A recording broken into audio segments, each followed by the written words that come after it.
2 കൊലപാതകങ്ങൾ നടത്തി 36 വർഷത്തിന് ശേഷം വെളിപ്പെടുത്തിയ മുഹമ്മദ് അലിക്ക് സമാനമായൊരു വെളിപ്പെടുത്തൽ വരുന്നു. പക്ഷേ ഇവിടെ കൊലപാതകം നടത്തിയ ആളല്ല വെളിപ്പെടുത്തൽ നടത്തിയിരിക്കുന്നത്.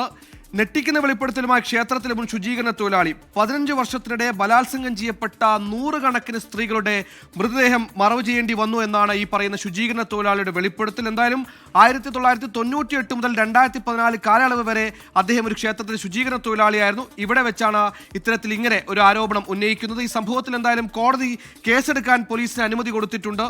കുഴിച്ചിട്ട മൃതദേഹങ്ങളുടെ ഫോട്ടോ കൈമാറിയതായും വിവരമുണ്ട്. വിവരങ്ങളുമായി മുഹമ്മദ് റഹീസ് ചെന്നൈയിൽ ചെയ്യുന്നു. റഹീസ്, അങ്ങേയറ്റം ഞെട്ടിക്കുന്ന വെളിപ്പെടുത്തലാണ്. എന്താണ് നമുക്ക് ലഭിക്കുന്ന കാര്യങ്ങൾ? അതായത് മറ്റാരോ കൊലപ്പെടുത്തിയ മൃതദേഹങ്ങൾ ഈ പറയുന്ന വെളിപ്പെടുത്തൽ നടത്തിയ ശുചീകരണ തൊഴിലാളി സംസ്കരിക്കേണ്ടി വന്നു എന്നാണോ നമുക്ക് മനസ്സിലാക്കാൻ കഴിയുന്നത്? ഈ കൃത്യങ്ങൾ ഇയാൾക്ക് എന്തെങ്കിലും പങ്കുണ്ടോ? എന്തൊക്കെയാണ് ഇപ്പോൾ ഒരു റെവലറേഷൻ, അതായത് ഒരു വെളിപ്പെടുത്തൽ നടത്തിയിരിക്കുകയാണ്, അതിനപ്പുറത്തേക്ക് എന്തെങ്കിലും ഒരു തെളിവുകൾ കൂടി പോലീസിന് കൊടുക്കുന്നുണ്ടോ സബ്സ്റ്റാൻഷ്യൻ ചെയ്യാൻ വേണ്ടി ഈ വെളിപ്പെടുത്തലുകളെ?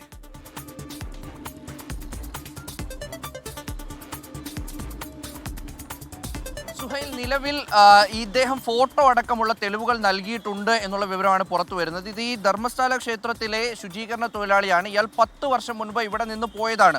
അതിനു മുൻപ് ഒരു 15 വർഷം ഇദ്ദേഹം അവിടെ ജോലി ചെയ്തിരുന്നു. പ്രധാനമായിട്ടും ഈ നേത്രാവതി നദിയുടെ അതിൻ്റെ ഒരു തീരത്തൊക്കെയും ശുചീകരണ പ്രവർത്തനം നടത്തി വന്ന ഒരു ശുചീകരണ തൊഴിലാളിയാണ്. അപ്പോൾ ഇദ്ദേഹം പറയുന്നതനുസരിച്ചാണെങ്കിൽ അവിടുത്തെ സൂപ്പർവൈസറുടെ നിർദ്ദേശപ്രകാരം 100 കണക്കിന് സ്ത്രീകളുടെ മൃതദേഹം ഇദ്ദേഹം മറവ് ചെയ്തിട്ടുണ്ട്. പല സമയത്തായി, പ്രത്യേകിച്ചും രാത്രികളിലാണ് ഇത്തരത്തിൽ ഒരു മൃതദേഹം മറവ് ചെയ്യാനുണ്ട് എന്നുള്ള പേരിൽ തന്നെ വിളിക്കും. അങ്ങനെയാണ് താൻ പോയി മൃതദേഹങ്ങൾ മറവ് ചെയ്തിട്ടുള്ളത് എന്ന് ഇയാൾ പറയുന്നു. 15 വർഷം അവിടെ ജോലി ചെയ്തിട്ടുണ്ട്. ആ കാലയളവിലാണ് ഇത്തരത്തിലുള്ള സംഭവം നടന്നത്. അതിൽ 13 വയസ്സുള്ള സ്കൂൾ വിദ്യാർത്ഥിയുടെ അടക്കം മൃതദേഹം താൻ മറവ് ചെയ്തിട്ടുണ്ട്. ഇടപെട്ടേണ്ട ഒരു കാര്യം ചോദിക്കട്ടെ, ഈ ക്രിമേറ്റ് ചെയ്യുന്നു എന്ന് പറയുന്ന സ്ഥലം അവിടെ ഒരു പൊതു ശ്മശാനമായി ഒക്കെ പ്രവർത്തിക്കുന്ന ഇടമാണോ? അതായത് ഈ പറയുന്ന ബോഡി നമ്മൾ ക്രിമേറ്റ് ചെയ്യുന്ന സംസ്കരിക്കുന്ന ഇടം പൊതുശ്മശാനമായിട്ടുള്ള ഇടമാണോ? അതല്ലെങ്കിൽ അവിടെ ഒരു പരിശോധന നടത്തിയാൽ തന്നെ ഇത്തരത്തിൽ 100 കണക്കിന് മൃതദേഹം ഉണ്ടോ എന്ന് മനസ്സിലാകില്ലേ? എന്താണ് ആ ടെറൈൻ്റെ ഒരു പ്രത്യേകത? എന്താണ്?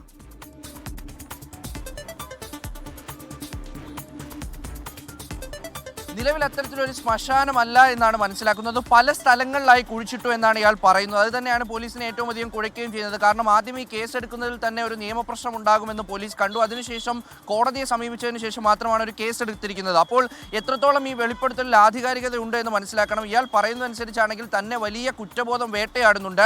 തനിക്ക് ഉറങ്ങാൻ കഴിയുന്നില്ല. 10 വർഷം മുൻപ് ഈ നാട് തന്നെ വിട്ടുപോയതാണ്. കുടുംബമടക്കം താൻ ഇവിടെ നിന്ന് പോയി. പക്ഷേ ഇപ്പോഴും തനിക്കൊരു മനസ്സമാധാനം ലഭിക്കുന്നില്ല എന്ന് കണ്ടുകൊണ്ട് ഇവരുടെ ഒക്കെയും ഈ അസ്ഥികളൊക്കെ കുഴിച്ചെടുത്ത് അത് മതപരമായ ചടങ്ങുകൾ നടത്തിക്കൊണ്ട് അതിനൊരു ഇത് നടത്തണം എന്നുള്ളതാണ് പറഞ്ഞു വെക്കുന്നത്. എങ്കിൽ മാത്രമേ തനിക്ക് ഇവർക്ക് മോക്ഷം ലഭിച്ചാൽ മാത്രമേ തനിക്കൊരു സമാധാനം ഉണ്ടാവുകയുള്ളൂ എന്ന് പറഞ്ഞുകൊണ്ടാണ് ഇദ്ദേഹം ഈ കോടതിയെ സമീപിക്കുന്നത്. ഇതിൽ ഈ പല സൂപ്പർവൈസർമാർ ഈ സമയത്ത് ഇവിടെ വന്നു പോയിട്ടുണ്ട് എന്നുള്ളൊരു പ്രശ്നം കൂടി ഈ പോലീസിന് മുന്നിലുണ്ട്.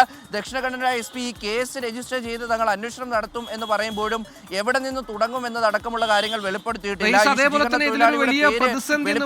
അദ്ദേഹം തന്നെ ആവശ്യപ്പെട്ടു. 100-ലേറെ മൃതദേഹങ്ങൾ മറവ് ചെയ്തു എന്ന് പറയുന്നു. അപ്പോൾ ഈ മറവ് ചെയ്തതൊന്നും ശരിയായ രീതിയിലായിരിക്കില്ല.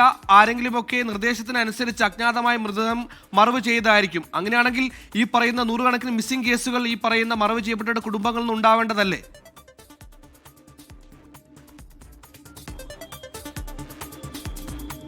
നിശ്ചയമായും അങ്ങനെ മിസ്സിംഗ് കേസുകൾ കേന്ദ്രീകരിച്ച് പരിശോധന നടത്തേണ്ടി വരും. ആദ്യഘട്ടത്തിൽ അത് തന്നെയാവും ഏറ്റവും പ്രധാനം. മാത്രമല്ല ഈ പഴയ സൂപ്പർവൈസർമാരെ ഒക്കെയും വിളിക്കണം, അവരെ ചോദ്യം ചെയ്യണം.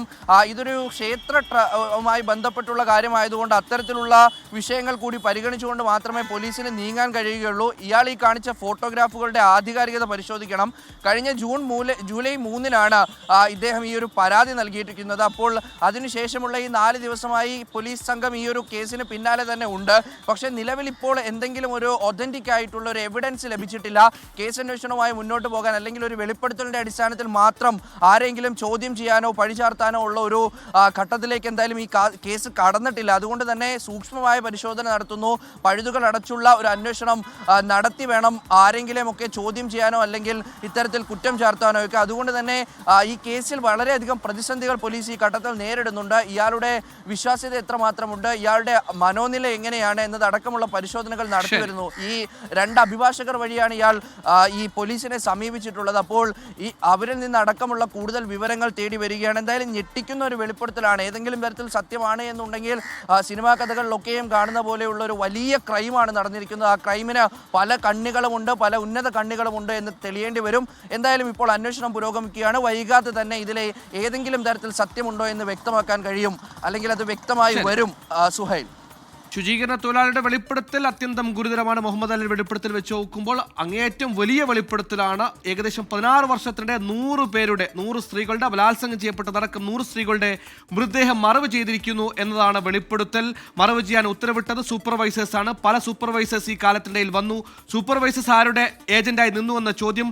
അതിനപ്പുറത്തേക്ക് മറവ് ചെയ്ത 100 പേർ അവരാരൊക്കെ, അവരുടെയൊക്കെ മിസ്സിംഗ് കേസുകളുണ്ടോ, അതിനുമപ്പുറത്തേക്ക് ഈ വെളിപ്പെടുത്തൽ എന്തെങ്കിലും സത്യമുണ്ടോ എന്ന് പരിശോധിക്കാൻ പോലീസിന്റെ അന്വേഷണം കോടതിയുടെ അനുമതിയോടെ തുടങ്ങിയിട്ടുണ്ട്. റഹീസാണ് വാർത്തയുടെ വിശദാംശങ്ങൾ നൽകി.